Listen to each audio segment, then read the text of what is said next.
Welcome to another episode of moneystream.com.au. My name's John, and today we welcome CEO and founder of the JIMS Group, Jim Penman, with over 4,300 franchisees in Australia, Canada, and New Zealand.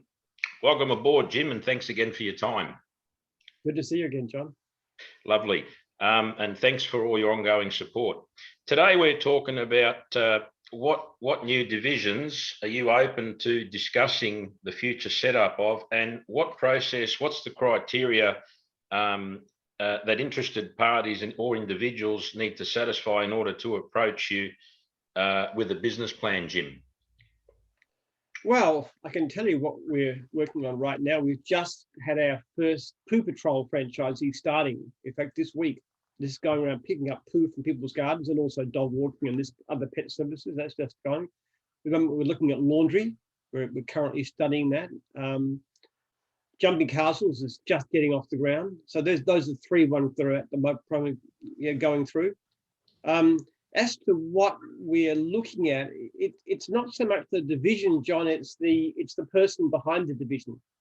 You know, we've had divisions that have failed, but when you look at them, it's either because it's something we shouldn't have got into, like it's something to do with fixed services, which we're not very good at, like I tried a health club many years ago. But basically, if a division fails, it's because the leadership isn't there. So what we look for, and the hard thing to do, is to find somebody who's got business experience, who knows that business inside and out, and has also got the business drive and charisma and leadership skills to make it work.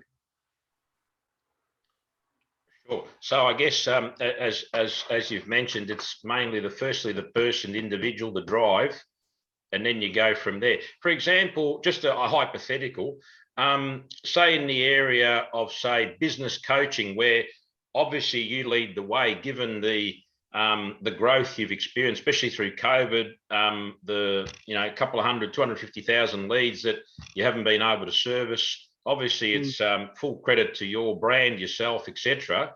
Also to our lack of being able to take on franchisees fast enough. We're growing, we're just not growing nearly as fast as we should be. Yeah. But full credit to your business model. Obviously, your brand, you're the man that started it. So full credit to you. And what about, say, if someone came to you, an individual, high caliber, you do the due diligence, obviously, and say they wanted to approach you for, say, coaching, business coaching, mentoring, exactly the identification of a person that would suit, to start a franchise under your banner? Well, business coaching would be a good one, actually, because it's one of the benefits is we've got such a large potential internal market. And look at that, when you've got 4,000 plus franchisees, there's always say divisions like IT or mobile mechanic or bookkeeping have already got an inbuilt customer base, because people like to use each other. So it'd be a great one. What we'd need is somebody who'd been in that business for some time, had a good system worked out, was good at looking after clients, knew what to charge for the clients, knew how to market for the clients. And basically they were doing okay by themselves. But when they come to us, they'll get a turbo boost, because we'll give them the brand, which will help them immensely to get established and get spread, and improve conversion rate, improve credibility. And, it'd be a good one. The divisions that work in gyms are not the ones with the greatest idea. People often come to me with fantastic ideas. I've got this great idea. Yes. I don't want your idea. I want a business. I want a great business functioning well already. Because if you think about the ones that work for us, like mowing and cleaning and test and tag and dog wash, they're not exactly original ideas, are they? Yeah. What's unusual is the way we deal with them and use them. These are bulk, big potential businesses. I would say business coaching is a great one. There's what's the potential market for business coaches in Australia? I don't know, hundreds, thousands. I'll put my hand up straight away. I can tell you that. I'd be the first one to sign up to get mentoring and coaching, because I think, as you said, like, you're the man behind the brand, CEO, founder. So it's all started from there. And I mean, it's extraordinary, even to this day. And, we're still going through COVID. Business coaching. I mean, like yourself, basically, predominantly, you're a business coach, you're a mentor, you're a father figure. I can vouch for that. I mean, you helped me with all sorts of things all the time. I tell everyone because it's true. You know, on and on it goes. And I'd put my hand up first as an example to sign up for something like that myself, not to run it but to, you know, to be a client, yeah. To be a client. And I can think of at least 5 or 10 people automatically that I would let know straight away. And I mean, we've got a population of 25 million plus. And how many, you know, it's all going small business these days. And I would encourage anyone to go that way. Certainly to get if mentored. You can find the right person, and that's the key. What are they going to do? How are they going to train you? I mean, we're actually, obviously, as you say, we're a business that's in the business of business coaching. One of the fundamental obligations of any franchisor in JIMS is to ring somebody regularly and respond to their calls. And they can also talk to me. That's why I often say to people, if you wanted to employ me as a business coach, I'd be charging you, I don't know, whatever, $1,000 an hour. Well, you're worth it, Jim. You're too cheap. You're too cheap. Pick up the phone and just say, Jim, what do I do? And I'll tell you, because you're a franchisee. So it's a good deal from that point of view. Yeah, and I can vouch for that because you do that even last week. You're doing that to me for free. To me, that's it's incredible. Already a benefit. So it's very beneficial. I can guarantee it. And I'm super. I value every minute I spend. So yeah, that's just an example. So it's the person, the drive, obviously the character they go through, and away they go. So anyone out there listening, integrity too. Actually, we do look for measures of integrity for people who care about what they do. If your primary objective in being a business coach is to make money, you're not the right person to be a business coach. Your primary objective as a business coach is to make sure your client makes money, and your emotions, your drive is going to be there. It's like when we started JIMS, I had no conception of how it would be. I just had this idea I was going to make my franchisees wealthy and successful. Yes. So you add value. I mean, enormous value. And also, would you say it's about primarily as well, one of the objectives is continuously on a continual basis to build rapport and build relationships? Well, that's part of it, yeah, of course. Yeah. But depends what you mean by that. I mean, you can have this. I was talking to one of the things I do on a weekly basis is I ring veterans who've reached milestones like 10, 15, 20, 25 years, which is really interesting. I was ringing the other day, I was ringing somebody who'd been in the business 25 years, a mowing guy, and he had clients that he had for 25 years that he'd never seen. My goodness. He's just never seen them. So they paid him. Relationship was good. He was 25 years. Can you imagine that? So in that particular sense, the relationship probably wasn't important, except for the fact that he did the job so well. Wow. So depends on the difference. When you're talking about franchisors and franchisees, relationship is really crucial, because running a business, one of the things people have to recognize, there's many pluses, and one of the major pluses, probably the single biggest ones, is lifestyle. It's not so much franchisees make more money than they used to, but they do it while still having a life, while seeing their kids growing up, by not having to commute into this town, by working flexible hours, those kinds of benefits. Yes. So there's many good things about being in business, and some people actually do become quite wealthy, but it can also be discouraging at times. And you can have times, especially in the beginning, where it's really hard, and you're not making as much money as you need to, and having somebody there who's able to help you, and not just the franchisor, but also fellow franchisees, and even in a modest way myself, anybody is there. We're all working to help you be successful. And that kind of emotional, moral support, and and somebody's having a struggle and they're really doing poorly, and you say to them, listen, I know you're finding it hard, but you've had some great surveys. You're a 4.8 star franchisees. And we know that's the sort of person that's likely to do very well. You've got some comments. Now, you're doing so well. Okay, what if you do this and this and this and this? I had a case just yesterday come up with the franchisee who's just started off and very unhappy about not getting enough leads. And what I said to him, which is what also his franchisor said to me, is you've got certain things that you need to change. You need to put yourself down for work all hours instead of knocking off at 5 o'clock and not taking jobs up to 5. Because then people, you need to be prepared to travel a bit further. He was very limited in where he was supposed to travel. And then there's various kinds of marketing, like pay for work guarantee. Now, he came back, he wasn't actually very appreciative of that. He said, you haven't helped me at all. What I need is more leads. And I said, well, yes, we'll do our best, but you've got to do these things too. Yes. So it kind of goes both ways, doesn't it? Well, absolutely, exactly. I guess it's like a relationship. in any, you know, any relationship, you've got to work together. There's got to be give and take. But yeah. But look, it's very interesting. Yeah, back on the coaching, it's very interesting because, like I said, if anyone comes and you do find the right person, I'll be the first one to sign up to receive it. And if they can do it, John, I'd probably take it myself because I'm learning all the time. yeah, I've been reading this listening to this wonderful talking book called No Rules Rules, yes, which is by the founder of Netflix. And it's brilliant. And it's given me so much inspiration. I actually bought 3 copies, ordered them on Amazon, and gave them to 3 of my top staff. And I said, this is stuff we've got to listen to. We've got to learn from.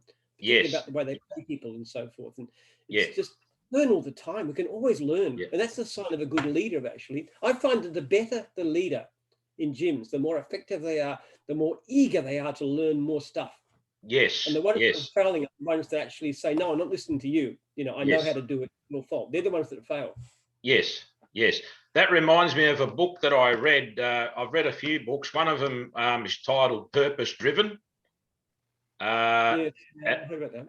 Yeah, it talks about it. But yeah, I got to say, I'm learning a lot from you, Jim. I've known you as an associate for a while. I've had your mobile for a while, not giving it out to anyone, no, but I can vouch that you're one of my major coaches and mentors, and I mean that sincerely, yeah. And I'm growing every day, I'd like to think, yeah. Well, there's wonderful stuff around. There's all kinds of brilliant material. I've just finished the one about Netflix. I'm reading one about Amazon and what they did, and you just keep on reading different stuff. I reckon talking books are one of the greatest inventions ever because there's dead time when I'm exercising. It's not dead, it's useful. Exercising, showering, getting dressed, driving in the car when nobody's there, just odd times, going for a walk, working on my farm. There's all kinds of times when there can be listening. It's not all business books either. I read all kinds of things, history, economics, whatever. But there's so much incredible stuff that you can learn. And there's so many books around these days. It's wonderful. I love Audible. I love in particular.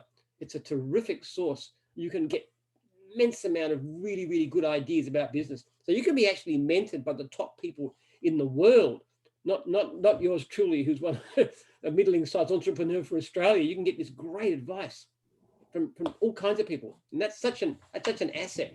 I know one of the things that I learned a lot from was from McDonald's. When I started franchising, I read Love's book, Behind the Arches, and it was inspirational because he talked about the same idea. How can you make your franchisees incredibly successful? And as I often say, Ray Kroc actually was still earning a living from his Mixmaster business, drawing no money from McDonald's, while some of his first franchises had become millionaires.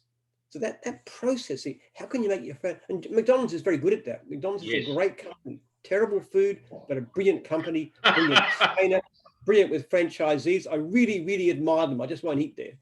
Yeah, I'm glad you mentioned that because I studied that through my Bachelor of Arts, the McDonaldization process. And it's just interesting that you've brought that up. I've always wanted to ask you, how, not comparing, but how do you see yourself, your business model, especially yourself, because you are the brand, and it's just gone gangbusters, and the McDonaldization in terms of how they run their model. How would you not compare, but for someone out there? McDonald's is a great system from so many points of view. They are passionate about service quality, cleanliness. They are very, very focused on the customer experience. They really work hard to make the customers happy. They have very high standards. Yeah. They're highly selective of franchisees. You have to do a year's training. They can knock you back at any time, and believe me, they will if they don't think you're right for it. So they will knock you back. But they really look after their franchisees. They do things like they have suppliers, and the suppliers look after their suppliers too. They're a good customer for their suppliers. Yeah. They don't rip money out of suppliers. They just get the best deal, and the franchises do with them. And then when they want to change something, they consult. This whole McCafe thing that they've got in Australia, that was all agreed to by the franchisees. It wasn't imposed.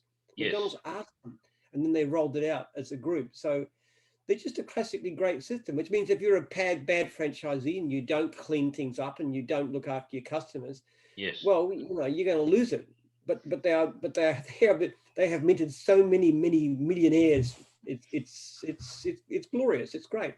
Yeah, yeah. And again, I'm glad you mentioned McDonald's, because I'm not comparing your brand with theirs, although but you're up there with them, obviously. Well, this is like declaring a speck of algae with a whale. I mean, in terms of size, oh my goodness. there's a lot of difference, John. Well, but the ethics, because as you said, you know, they do a lot of research, and obviously you've done a lot of research, and it's compounding. The success is compounding. But also, for example, I'm sure you know the spatula that they have for the fries. You know, when they collect the fries and it goes in the bag. Oh yeah, very careful. Everything's designed to the last bit. Yes. You know, when the tennis court thing they did right at the beginning, I don't know if you read about that. They actually, when they were trying to design the building, they actually put on a tennis court. They chalked on a tennis court, and they practiced moving around. And just saw how it worked. Yeah. And Fred Turner, who's one of his first burger flippers, is now, or was at one time, the CEO of the company. And he started flipping burgers on one of those early fries. So they just know their business from the beginning. I tell you one thing that's really important too, is that companies that are successful, in my belief, they're the ones that actually care about the product. The ones that get driven by accountants tend to do so poorly. And this is again looking at examples like Netflix and Amazon and so forth, and Google and Apple. They're very product-driven companies. I believe in that. We are very driven by our product, by our service. Accountants are useful. They're useful servants, but bad masters. And if you look at, there's a wonderful book called it's about the car industry. And this was back about in the 80s when the Japanese were killing the American car industry, and they were trying to figure out why it's happened. And what was happening was that the Japanese were car people. They were obsessive about the cars and the qualities, and the American car companies were focused on finance and cutting costs. And they were killed in the marketplace. And you know, Japan's actually gone down a bit since then, from what I understand too. But that's that process. You've got to keep your accountants under control. I mean, mine had to go up. My head accountant was a lovely lady, Cynthia, but she's always complaining about me doing this and that I shouldn't be doing. But at the same time, she cares about my money. She's wonderful, but you can't let your accountant run your company. Yeah. And that's why I'm glad you brought it up to close in on the McDonald'sization process, because I often looked, because I studied it. I'm no expert on it. I studied it, and I always thought that look at McDonald's and look at JIMS Group. It's just going from success to success, and the formula, as you've described, you know, researching the products, and you're the same. I mean, you do all the surveys yourself. You go through them, and to me, it's almost identical. You know, the core branding, how it's so successful. It's just amazing. As I said, you focus on the product. You're always looking at ways to make it better. We're making changes in JIMS right now. In 12 months' time, our complaint rate's going to be half what it is now. There's some really great software changes taking place that it's going to absolutely upend things. It's exciting. And one thing that I remember from being coached in the corporate world was that you're doing on a daily basis. I remember they taught us raving fans. Word of mouth, that's the best marketing. And as you've said, through your surveys, you obviously do that, and your business has just gone, you know, up and up and up exponentially, hence the growth, hence, you know, the 250,000 leads that, you just haven't got enough manpower out there. That's right.